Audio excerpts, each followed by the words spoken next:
ये लिखकर कि सतगुरुदेव जी की जय। परमेश्वर ने सतगुरु को ही महत्व दिया है, परमात्मा ने सतगुरु को ही ऊंचा रखा है, परमात्मा ने सतगुरु को ही प्रथम स्थान पे रखा है हमारी आंखें खोलने के लिए कि नालायकों तुम किसका प्रगट दिवस मनाने जा रहे हो। कहते हैं गुरु गोविंद दोनों खड़े और किसके लागू पाए, बलिहारी गुरु आपना जिन गोविंद दिया बताए। गुरु और भगवान दोनों खड़े हैं, तो एक शिष्य के लिए यह आदेश दिया जा रहा है कि आप सबसे पहले किसके चरण स्पर्श करोगे, सबसे पहले आप किसको दंडवत करोगे। तो कहते हैं बलिहारी गुरु आपना, कि मैं बलिहारी जाऊं मेरे गुरु जी के ऊपर जिन्होंने मुझे परमात्मा की जानकारी दी। तो सबसे पहले परमात्मा के बजाय सतगुरु को महत्व दिया जा रहा है। और ये लाखों की संगत जब प्रकट दिवस मनाने की बात आती है तो ये अपने सतगुरु को महत्व नहीं देती, अपने गुरुजी को महत्व नहीं देती है, एक कागज की फोटो को महत्व दे रही है। वर्तमान के जिंदा कबीर के रहते सहते कागज की फोटो को महत्व देना अपने गुरुजी की निंदा करना है, गुरुजी की चुगली करना है। अरे एक बिल्ली है, बिल्ली को भूख लगी है और बिल्ली के सामने आप एक मिट्टी का चूहा रख दो और आप एक ओरिजिनल चूहा रख दीजिए।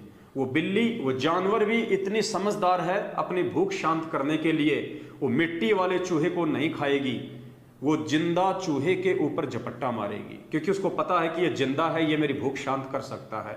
ठीक इसी प्रकार पुण्यात्माओं, एक तरफ क्योंकि आप और हम सब जीव हैं, हम एक जानवर की श्रेणी में हैं, सामने वो परमात्मा खड़ा है और एक तरफ उसी परमात्मा का एक फोटो है, एक चित्र है 650 साल पुराना, कबीर जी का दाढ़ी मूंछ वाला। अब हम भक्तों को भक्ति की प्यास है, हमारे को आत्म कल्याण की प्यास है, तो हम आत्म कल्याण के प्यासे भगत हैं। हम किसकी पूजा करेंगे, हम किसको सर्वप्रथम उच्च स्थान देंगे, अपने उस जिंदा कबीर सतगुरु रामपाल जी भगवान को या उस कागज के कबीर दाढ़ी मूंछ वाली फोटो को।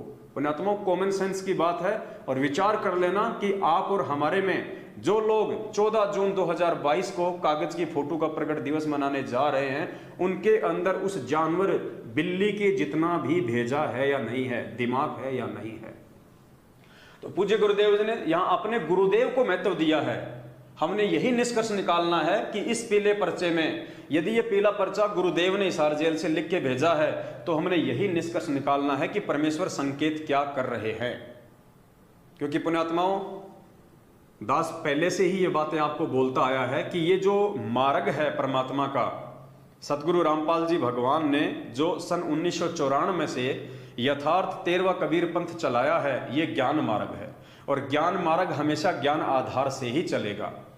ये पीला पर्चा चाहे हिसार जेल से लिख के आया है, चाहे मैनेजमेंट ने स्वयं लिखा है, वो फर्जी ऑडियो चाहे हिसार जेल से आती हैं, चाहे गुरुदेव स्वयं भेजते हैं, वो लेटर चाहे हिसार जेल से आते हों, चाहे मैनेजमेंट लिख के भेजता हो, हमें कोई ऑब्जेक्शन नहीं है, हमें कोई आपत्ति नहीं है। लेकिन परमेश्वर के ज्ञान आधार से 27 साल से जो अनमोल ज्ञान दिया है परमात्मा ने, उस आधार से हमने इन पीले पर्चों में, इन ऑडियो में, इन फर्जी लेटरों में जहां जहां पूज्य गुरुदेव जी के ज्ञान आधार से बातें लिखी होंगी, जो जो शब्द, जो जो वाणियां, जो जो आदेश पूज्य गुरुदेव जी के सत्संगों से मेल खाएंगे, उनके तत्व ज्ञान से मेल खाएंगे, वो हमें स्वीकार्य होंगे।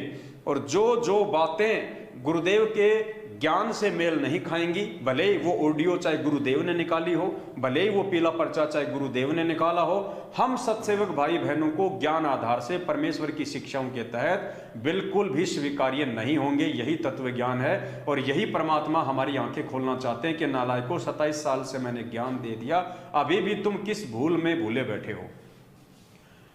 तो 14 जून को कागज की फोटो का प्रकट दिवस मनाने की महाभूल करने जा रहे भाई बहनों को आज का ये वीडियो समर्पित है। सबसे पहले गुरुदेव ने यहां पे अपने सतगुरुदेव को महत्व दिया है, सतगुरुदेव की जय। उसके बाद में देखिए पुण्यात्माओं, यहां